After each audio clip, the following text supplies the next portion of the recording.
Vaccinations picking up as eligibility expands. Do protective antibodies pass through breast milk? A growing body of research suggests that they do. And the Queen breaking her silence on Harry and Meghan. Wednesday Need to Know. Let's go.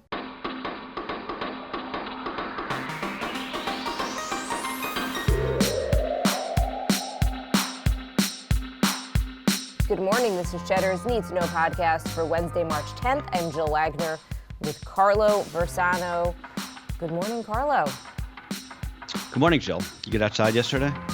I did. I took my daughter over to a friend's house, actually, and they played outside in their little playground. It was great.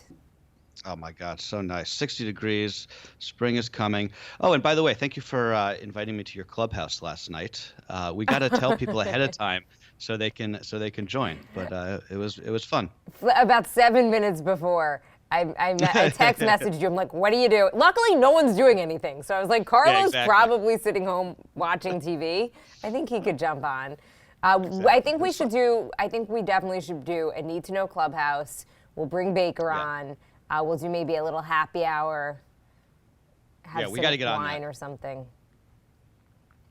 Okay, where are we? Let's get to some news here. Alaska now the first state to open up its vaccine eligibility to anybody over the age of 16. The supply of vaccines steadily picking up around the country. In New York, eligibility opens to people over 60 next week, along with many public-facing workers, people in building facilities and nonprofit workers, for instance.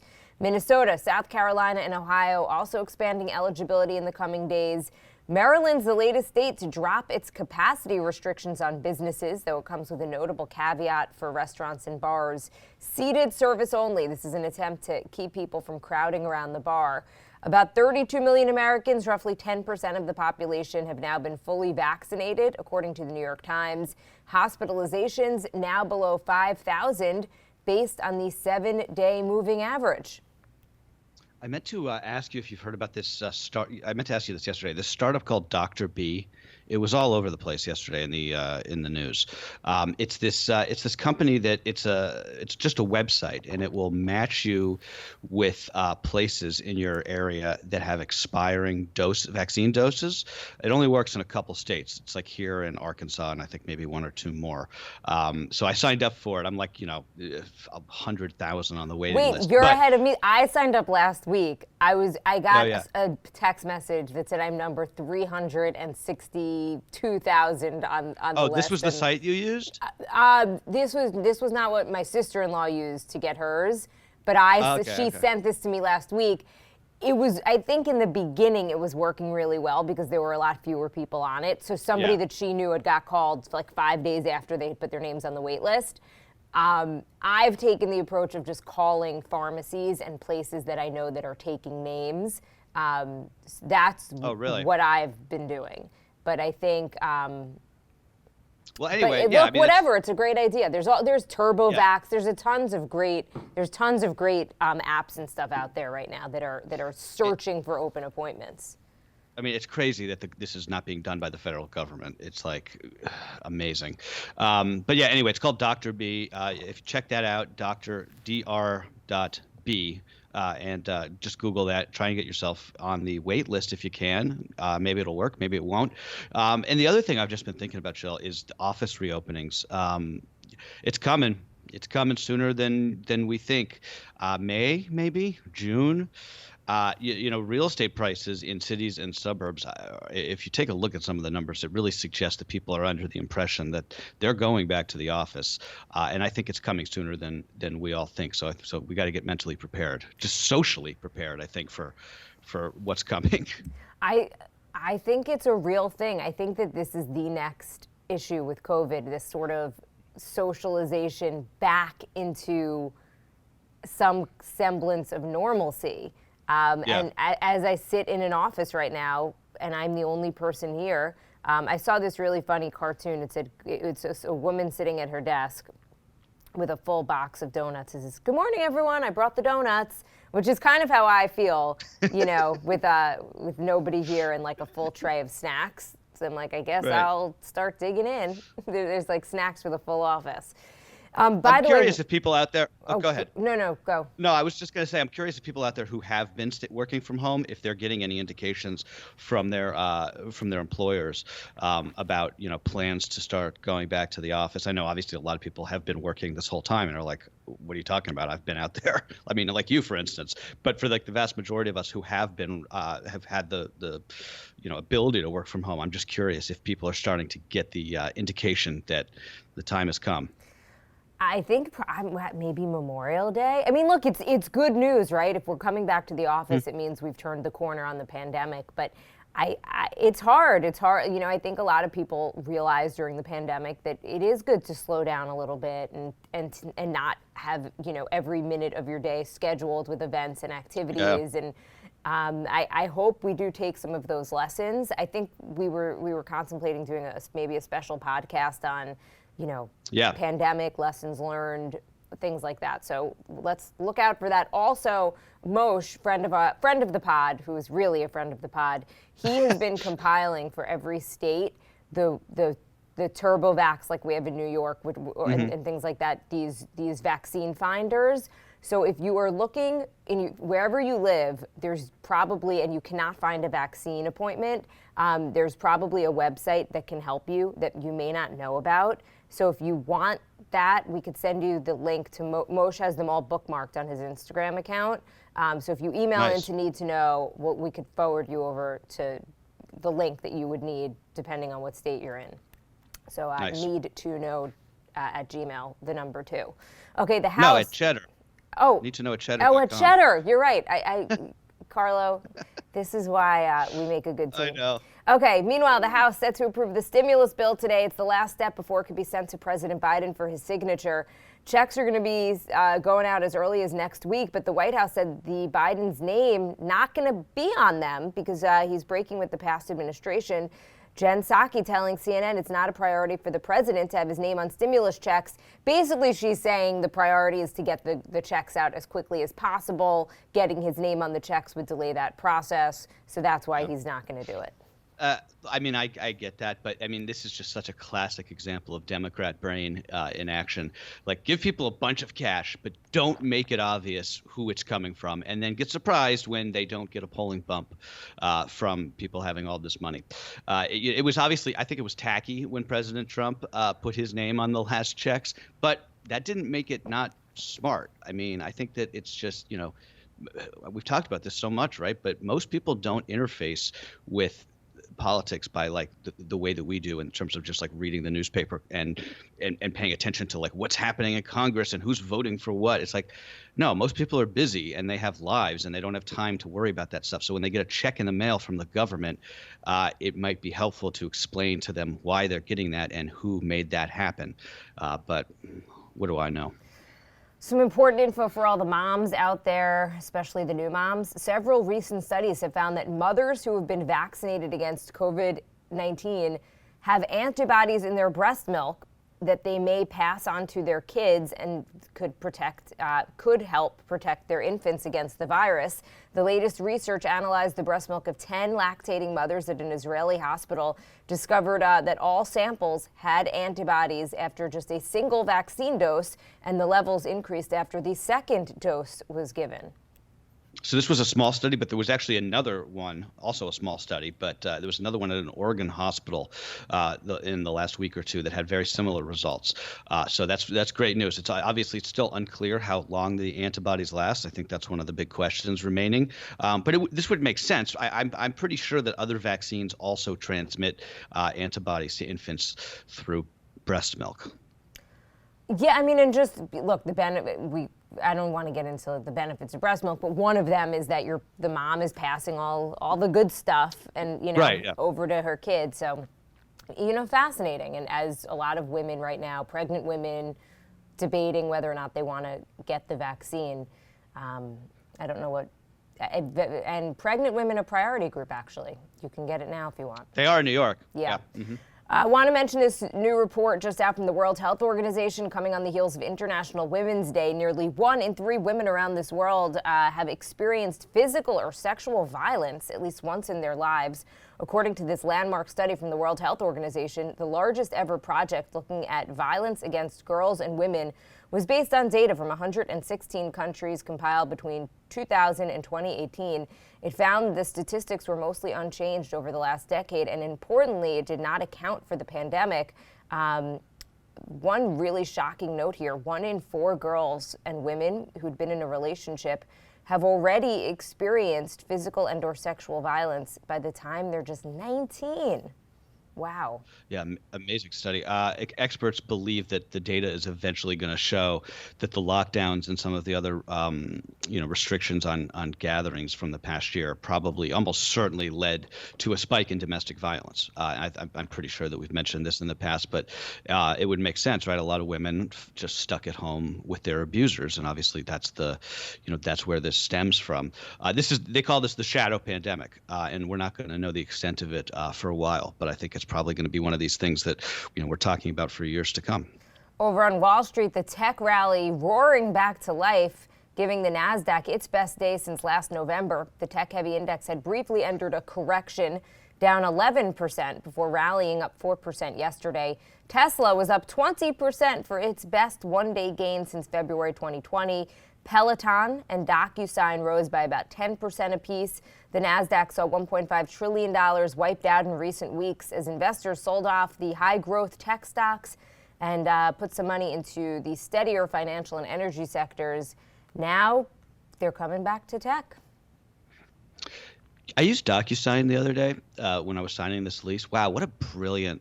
That's one of those things I'm like, why didn't I come up with that? It's like you don't have to. It's great. You don't have to print out things. You don't have to scan things. I don't know how it's like legally enforceable because you just kind of like scribble your name on it, but it must be, or else this company wouldn't be so successful. Anyway, I think it's probably too early to tell whether this rally is just people buying the dip or if it's something more sustained. So we'll have to see. Also, GameStop, not a tech stock and not traded on the Nasdaq. It's up 100% in the last 5 days. This has to do with the news that it's starting its transformation into an e-commerce company. So I guess it is sort of tech related, led by the co-founder of Chewy, whose name is Ryan Cohen. So he's been sort of the impetus for the stock to go absolutely bananas recently. It's up, it's trading about $250, which is higher than it's been in weeks. So if you were one of those people who sold off GameStop when it was crashing like a month or two ago, you sold too early. But GameStop was still, it was, I think, what was the highest, like 400 and something? I think at least, yeah. So it's still far from those highs, but also far from the lows. This at least feels like it's based on something, like this feels like at least it's based on information and not just kind of mania, whatever was going on. T-Mobile, by the way, about to start to automatically enroll its wireless users in a new targeted advertising program based on their web browsing history, forcing them to opt out rather than opt in. It's not particularly new. AT&T and Verizon have similar programs in place that are opt out, but with T-Mobile on board, now all of the major carriers are trying to get a piece of the vast digital targeted ad market that is at the heart of concerns over user privacy. T-Mobile is the number 2 carrier, I believe, now since they bought Sprint. They've got 80 million users in the U.S., so this will affect all of them, or most of them at least. And I think that what this shows, Jill, is that even if you have, even if you use an iPhone, which is supposedly more secure than an Android phone, you're still at the mercy of your carrier, right? It's like this. There's ways to opt out of all of these programs, but it's just such a whack-a-mole. It's like, okay, if Apple's not tracking you, then your carrier's tracking you. If your carrier's not tracking you, then Google's tracking you. And by the way, they all say that they mask your information so that it's sort of anonymous, but that's kind of a red herring because it's not really that hard for someone to pair the data, the masked data that your phone is putting out with other identifying features if they wanted to identify you. So, I don't know if people even really care about this stuff because it's just like, what can you even do about it? But I think it's important for people to understand at least, that they're being tracked everywhere and always. I think that what's so frustrating about it, especially, is so we always say, I always say anyway, that it all comes back to if something is free, if a product is free, you're the product, right? So if you go on Facebook and Facebook is a free service, they're making money somehow, and they're making money because they track what you're doing and then they target ads for you based on your searches. We pay for cell service. Like, why? Right. So not only am I paying for a service, right? I'm paying X amount for Verizon or whatever it is every month, but then they're additionally tracking me and targeting me with ads. I think that, like, what am I paying for? Then make my service free. And just, if you're going to track me and make money off of me this way, why then cut my phone bill every month? These companies always say when they do this that they're like, we've heard from customers that say they want to have more targeted ads. Yeah, which I mean, is that a thing? Like, I don't know.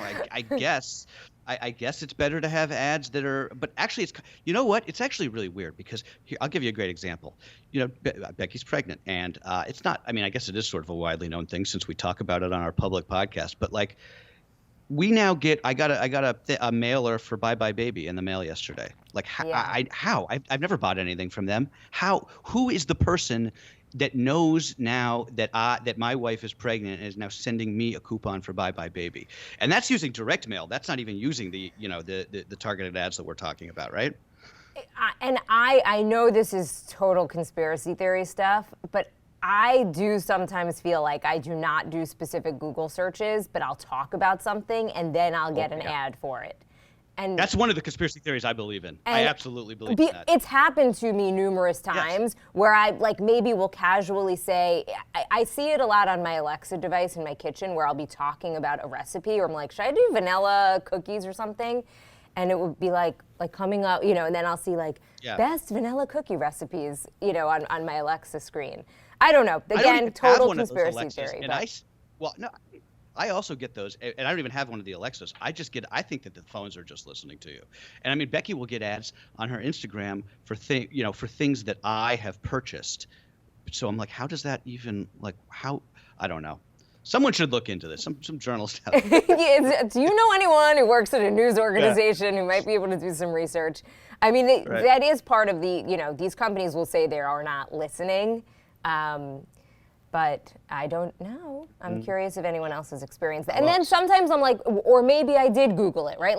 Then I'm like, no, I must have typed it into. No, it makes you go somewhere. crazy. It makes you go a little bit crazy. Meanwhile, Buckingham Palace has broken its silence on the Harry and Meghan interview. In a statement sent on behalf of Queen Elizabeth, the palace said, quote, "The issues raised, particularly that of race, are concerning and will be addressed privately." Senior members of the royal family have reportedly been huddled in crisis meetings since that bombshell interview aired in the U.S. on Sunday.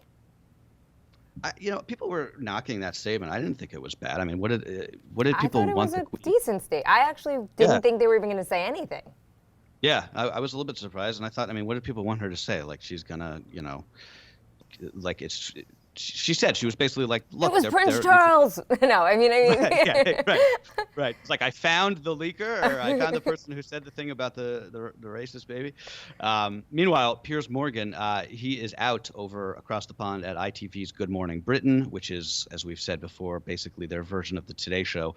The UK media regulator apparently got 40,000 complaints based on his attacks on Meghan. So they're saying that he resigned, but I think it's pretty obvious that he was probably pushed out. And although I'm sure he will land on his feet, as he often does.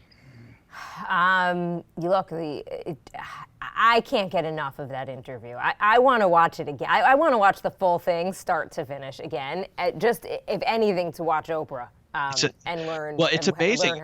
What she's doing. Only Oprah can keep a news cycle something like this. I mean, if you told me last week we'd be talking about this interview on Wednesday, I'd be like, no way, this is going to be a one-day story.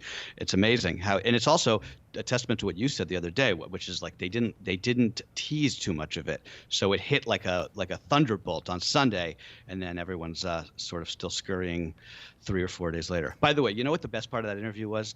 When she said, wait, she interrupted her and she goes, wait, were you silent? or were you silenced? I was, oh my God, that is such a good follow-up. God, that's why you're Oprah. Well, if you've studied what she's doing, everyone's like, so what she did so successfully was like repeat what Meghan said. So you're saying someone said that. So this is how you feel. And then like reacting and then circling back to it. And she That's a classic 60 Minutes trick. She struck the right balance between compassion, but I mean, also I think asking some tougher questions to Harry about, you know, if you're from the outside looking in, you would not think that he was being silenced and oppressed. The whole thing was great. And there's still, there's stuff that didn't air. So there's some of these video clips are still coming out. Okay, everybody, we're going to leave it there. That's what you need to know for Wednesday, March 10th. See you guys tomorrow.